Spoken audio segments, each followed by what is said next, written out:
3, 2, 3, 2, 78. Hit it. 78. What? Just like to throw a little. Do your robot. Yeah. Oh, that was actually a Twitter question. Somebody asked They me wanted to do us to that. do the robot. They did. He has the best robot. Does not compute. Very close.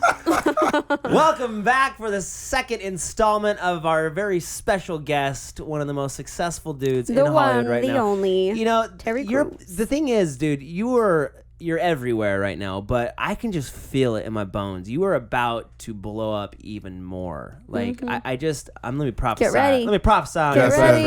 I receive. I can see it. I can see it because he has the right attitude. It's like in life in general, if people like you, then you're gonna do well. And you have the attitude of you're just humble, man. It's like you're successful, you've worked hard, but you're cool. It's like you don't have this air about you where it's like, well, I deserve all this stuff that I'm getting. And that's when people want to give you more. When it's like, you know, we learn, and we can talk about a little bit about religion, but you learn in the scriptures that when you obey the commandments and you do what's right, you are blessed even more. And the Lord gives you more. And that's the same with people. Like when people see that you're genuine and that you're just working hard and that you really do care about all this stuff that you say and do, then they're like, this guy's a good dude. I want to give him more opportunity. Yeah, it's like you get what you give.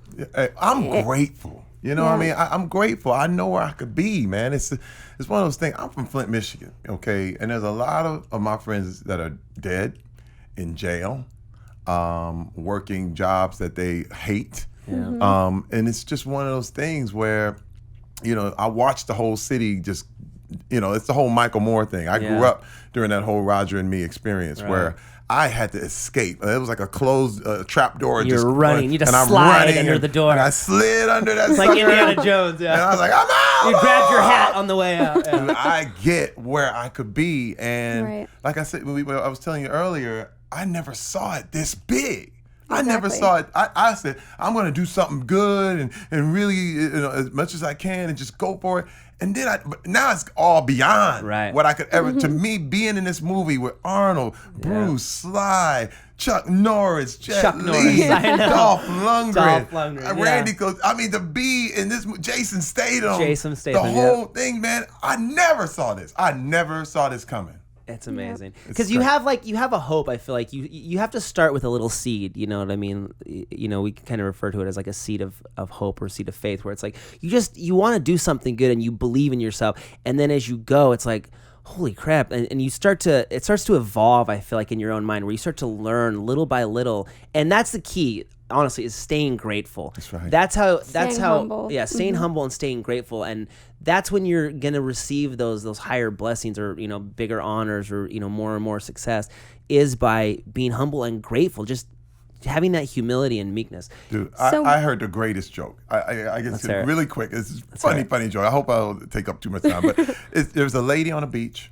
And she's on the beach, and she's got her baby, and they're having a great day, and this huge wave just comes and sweeps them over, and all of a sudden the water goes back out into the ocean, and all of a sudden her baby's gone. She's freaking out. She says, God, please, if you just give me my baby back, I'll do anything. Oh my God! She's screaming and going nuts. All of a sudden, this dark clouds come back, and there's a big wave just comes rushing over, and all of a sudden the ocean goes back into the sea and all this stuff, and the baby's right there, unscathed, beautiful. The lady runs over, picks up the baby, looks the baby all over, and looks up in the sky and says, he had a hat.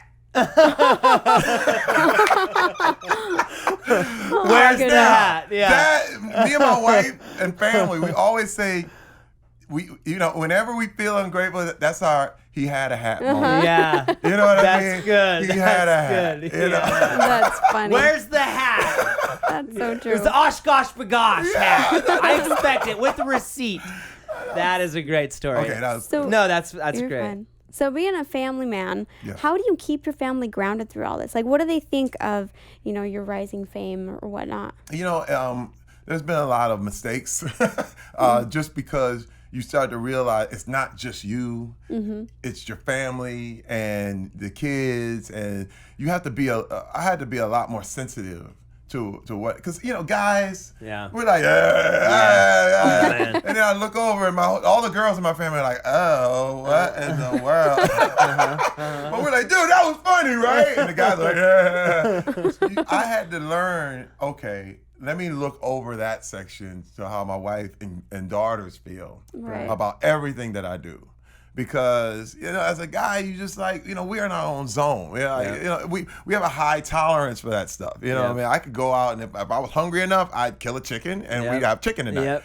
But the ladies are a little different. You know what I mean? They put the chicken to sleep, take care of it and all that. Maybe give it sleeping pills. And then we'd eat chicken. It's just two ways of dealing with stuff. I'd be like, Right. And I really had to be more sensitive. But the reason, I know all my success and all this stuff is really, really goes back to my wife, because she held it down. And I mean, when I say held it down, there was a moment where we moved out to California. We were totally broke, absolutely had no money at all. And my wife looked at me and she said, okay, how long is it going to take before, we realize this is not going to happen? Okay. Just tell me what, and I said, and I looked at her and I said, we are never leaving. I said, I don't care if this stuff happens when we're 90, it'll be worth it, but we are never going to leave. And she said, get it, I got it, it's all good. Now, most other women could have been like, oh, that's crazy. Right. She said, I got it. That's all I needed to know. Now I know we're never leaving, and I'm with you. Yeah. Then it didn't take forever after that. Yeah. Right. Because we were in sync. We always make sure we're always in agreement. Like, I go to her with every role. I go to her with everything, and I mean, she's my best friend. She's my best friend, and we confer about almost every decision. There are certain things she's like, okay, you just got that. I'll trust you on that. And you trust me with my thing. But when anything that has to deal with anything outside of me, we are always conferring all the times. That's awesome. That's the secret, I feel like, because you've been married 23 years now, and a lot of just in Hollywood, it doesn't seem like relationships, the stereotypical, they don't last, because I don't feel like people communicate. They don't have that best friend kind of attitude towards their spouse. I don't know what they do, but those relationships don't last. So, when did you guys meet? How old were you when you guys? I was 19 years old, and we met in church. Nice. She was the music minister, and she was 21, and she actually just had a baby, and the baby was 6 months old. And I remember seeing her playing the piano, and then I'm like, ooh, that lady's cute, And she gets off the piano and picks up this baby. I'm like, oh, that's somebody's wife. Oh, man, I'm sinning. Whoa, wait, sorry. I was like, oh, Lord, I'm Wait a sinning. second. Lord, forgive me, Lord. But then, I get introduced to her by another friend of mine. I find out that, she wasn't with the baby's father, and she wasn't married, and the whole thing. And we were kind of set up a little bit, because people were like pushing. I'm like, dude, I'm 19. I can't take care of a woman and a baby or all that. I don't know about this. So you pushed into being in a family right away. Oh, yeah. People were like, you guys are great together. I'm like, stop. Hey, leave me alone. Don't touch me. And but something happened. It's kind of like weird. I invited her over. And being in college, I had like steak and beans as our first meal. That's adorable. Meat but it was meat. not a comfortable meal. Let's just say the first date, that was hardcore. She was like, oh. Awkward. Like, oh, okay. Beans, thank you. Right. And let me tell you though, I mean, literally, I knew within probably 6 months she was the future. She was the one. And we were married when the baby was 2. And now that baby is 25 years old with babies of her own, And but that's when I knew, man. That's when I knew. And we went through, not people talk about the entertainment field, but we went through the sports field. Right. That's all the way That's to double. Yeah. We went through hell. Yeah. It's all cheerleaders. There were times when I was a rookie, all the guys were like, hey, man, you got to go out, man. We're going to have a boys' night out. This is what you got to do right here. This is what we do. And I was like, and I never forget going home, and I told my wife, hey, I'm going out with the team. Strip club, I gotta go. Yeah, and I was like, you can't go. And she said, what are you talking about? I can't go? What is that? I was like, well, it's guys, and that's it's rookie things, football stuff. And, and she was like, okay, all right. And I'll never forget her face. I'll never forget how she felt. And I went, and dude, they had all their girlfriends there. Yeah. They were married. And the reason they set it up as a boys' night out is that it was the girlfriend's night out. And so nobody would talk. I'm sitting there like, so, hey, man, what? They were like, man, we told you you that's good, man. You didn't bring your wife because you see all this out here? That's what we talking about over here. And I was like, oh, this is not what I want to be. Right. And I said, it was infuriating. I felt like an idiot. And you just have those moments where you're like, man. And I remember how she felt, and she was so hurt. And to see them, and they were trying to get me. Right. See, one thing I realized that there were so many guys trying to get me along with them to do the stuff they did, so they had something on me. Right. It was like training day. It was like, smoke this, player, smoke this. You gonna smoke this, right? Yeah, what I mean? You're like, no, I'm not. Because they want something on you. So Misery that you loves can, company. It's horrible. Right. It's horrible. And I realize right now is just go on your own path. I have no problem walking upstream. Not a problem at all. There you go. Don't be afraid to stand alone. That's right. You met her at church. Do you guys what church you guys go to? I mean, you guys. It was a non-denominational church. It was in Kalamazoo, Michigan. It was called Christian Life Center. Pastor Joe Brooks. In fact, and this is one thing. This is how you stay married for 23 years. We went back for counseling. We go to counseling. We see several counselors. Because you need a ref. Yeah. Mm-hmm. You need somebody to throw the flag. Yeah, man. I think that's a misconception. People think if you have a counselor, you go to marriage counseling, that when means you're failing. No. Yeah, it's not it at all. Not it just means at all. You need somebody that's like, okay, am I wrong or am I right? I mean, but you would have that anywhere. Like in any other field, any other business, you'd have somebody that gives you feedback. Right. You have somebody that tells you you're doing this right or you're doing this wrong. And there have been many, many times where I'm like, dang, it's me. I did it. But when it's her, I'm like, yeah! I told you. In your face. I'm in the office. You write that. You write that check for the anyways. Okay, so what I was gonna ask is with religion, do you feel like religion is taking a beating like in Hollywood? Is it hard to like have your faith and be in this business at the same time? Oh, yeah. Well, this is the thing. I am not a fan of religion per se, because religion is usually used to control. Right. And you can't love people and control them at the same time. It's impossible. It's impossible. Like you guys, if you have a marriage, I cannot control you and love you. Okay, go over here. Right. You have to want to be together. Compassion. Right. You can't hold somebody hostage. Most of religion holds you hostage in several ways because they give you shame. They give you shouldn't be doing that, and you shouldn't be doing. Now that's what Hollywood sees. Hollywood sees shame. Look at you, you're showing your little nipples in the Old Spice. And so you're shamed. And when what shame says, it doesn't. Shame doesn't say I did something bad.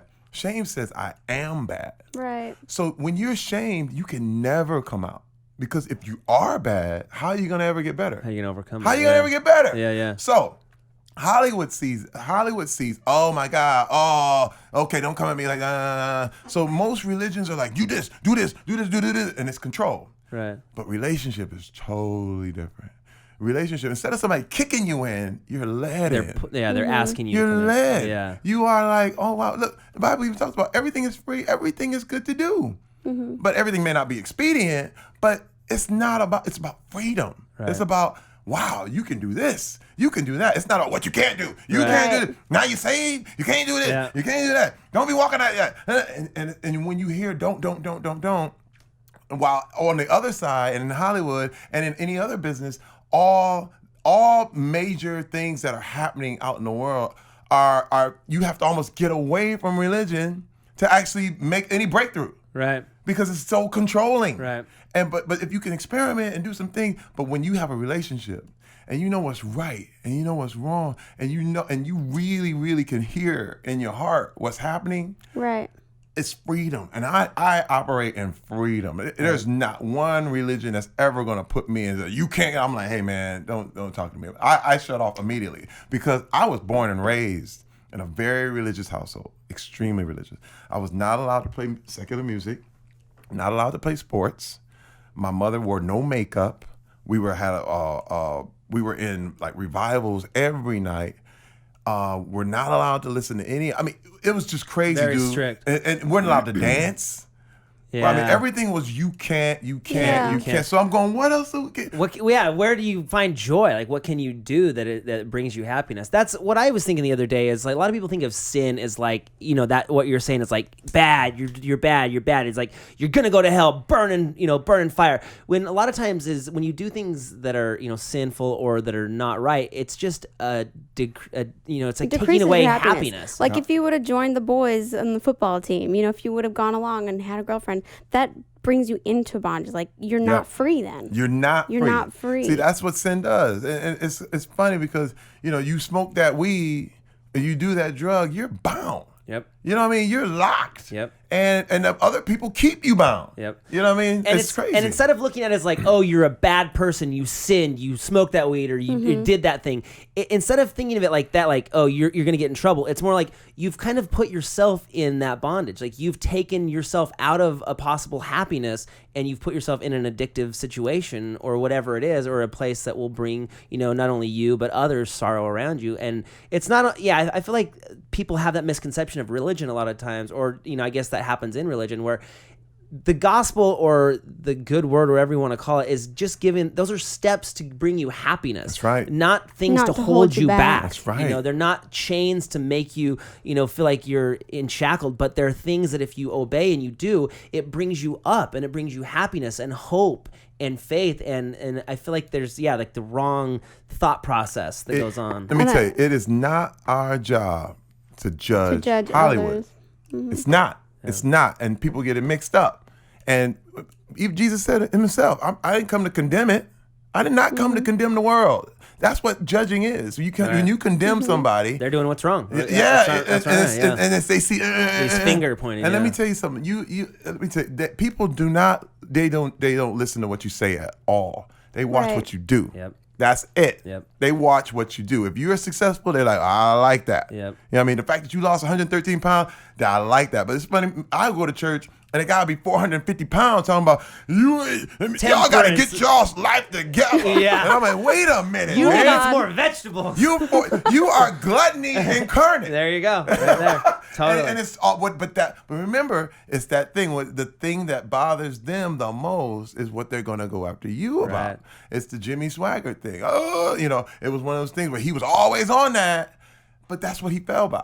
Yep. You know what I mean? Yep. And it's really crazy, the game that's played. But the thing is, once you know who you are, once you know you're free, and once you know, the gospel releases shame, period. Right. And once you don't have that, and it's not that you shouldn't do it. It's because of who you are, you don't have to do it. Mm-hmm. Right. You know what I mean? Right. It's like because of who I am, I don't have to go there. I'm not bound that way. Yeah. You know what I mean? It's like your kids will always be your kids. Yep. That's the thing. They have your name. That's it. You're just in the family. That's it. You know what I mean? It's no real, you are born in, you're good. Even if they left and went somewhere else, they're still your kids. Right. You know what I'm saying? No matter what they do or what they become, Okay, so let's go ahead. Okay. I was just going to say, I think that's a big misconception. Like, we feel shamed, around because everybody's judging us, but God loves us the way we are, and He's not going to be shaming us or judging us. Not at all. I think that's the biggest misconception in religion is people feel judged, but it's really the people that are... People make mistakes. People are the ones that, in religion, like, we have a saying that, like, the church isn't perfect, but, like, God's gospel is. But the people are the ones that make the mistakes, and then the religion as a whole gets a bad name because of, just bad people who are judgmental and do bad things to hurt people. Right. Anyways, all right, let's move on to YouTube.com. Terry just recently signed a channel to Maker Studios. Tell us about that. Why would you go on the internet, dude? Why YouTube? You're on every movie screen in the country. You're on every TV screen. You just want to be on every screen imaginable. It's world domination. That's all it is. I am officially a Kardashian now. I am Ryan Seacrest, the big black Ryan Seacrest. Let me tell you something. I had a show on BET called The Family Cruise. It was a huge hit, but because they wanted to make a move away from reality and doing the more scripted, people have been all like, man, we miss your family, we miss your kids, we miss that dynamic wife, we wanted to see the family come up. And I said, man, YouTube fills the gaps. And that's the thing. Reality TV is not going anywhere. Not, The internet is not going anywhere. Right. This is the future It is. of entertainment. And let me tell you, it is, period. And I said, always push myself, always go to the next thing because, the music industry found out too late. Yep. It was gone before they knew it. And if you go off the old thing, if I'm still trying to play 8 tracks, all of a sudden, it's almost weird because DVDs are going out of style right now. You're like, man, where can you get a DVD anymore? You can't even go to Blockbuster Video. That's crazy to me to think that our kids will not know what it's like to go rent a movie from Blockbuster Video. Not at all. They don't. My kids now are like, that's so weird. We used to go to the video store on Friday night. Everybody, you see all your friends at the video store, and it's so weird that that's a thing of the past. That's something that's come and gone in our lifetime. Done. That you can't have. I mean, unless you have like Netflix, but even that, like, I feel like it's going to be like thumbnail drives. It's going to be the next thing. I hope so. Just like, and they won't get all scratched up all the time. That's what we think. I get everything in the future. I got my little Apple TV. I'm on YouTube, and my kids go to the computer to watch everything. Everything. Isn't that true? And I watched it like, oh my God, they're going right there. They're not even turning on the TV anymore. Yep. It's crazy. And they're the next generation. And another thing about YouTube is it's not kind of like the next Google. Like, people go to search things on YouTube. They don't necessarily Google it anymore. They YouTube it because then there's a video showing you how to do that thing instead of reading a text like, how do I change the battery in my car? You go to YouTube and it'll show you exactly how to do it. It's the best thing ever. And I said, I'm in. The world of entertainment is now not half-hour TV shows.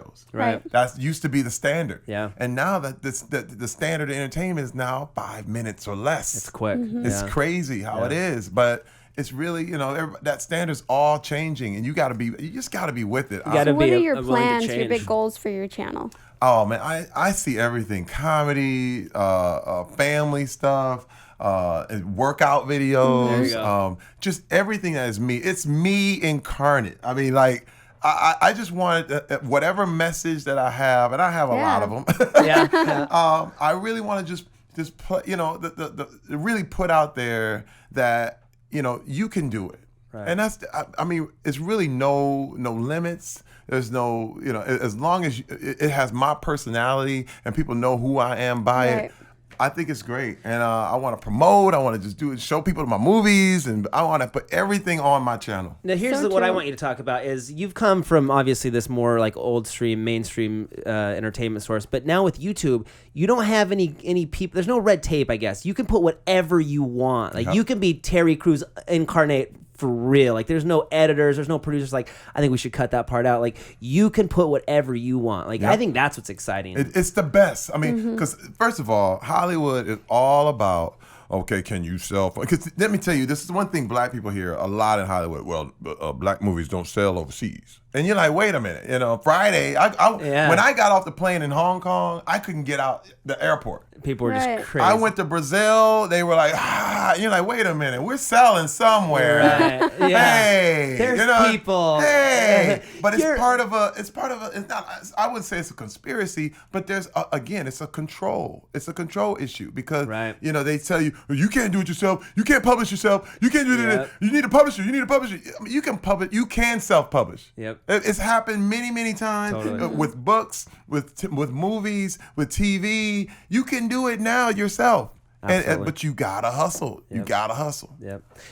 All right, we're getting the wrap up time. So check out. We're gonna have links to everything Terry below. Basically, just turn on any device where you watch things, and you'll see him. He'll be right there waiting for you. Follow him on Twitter. It's Terry Crews. There's some false You need to get one of those. You get one of those check marks by your name yet? Yeah, I do. I'm verified. Yeah, he's not the real Terry Crews. He is just Terry Crews on Twitter, @Terry Crews. We'll have all those links below. Check out his YouTube channel. He's going to be working with Maker Studios on a lot of that stuff, and I can't wait to see all that stuff. Can't wait to see what you'll be doing next. Go see Expendables 2. Yes. Check him out on the Newsroom on HBO. Next episode starting in October, and he's everywhere. Remember, Thank you. You can be who you want to Terry be. Crews. You guys. He's doing it. Woo! Thank you.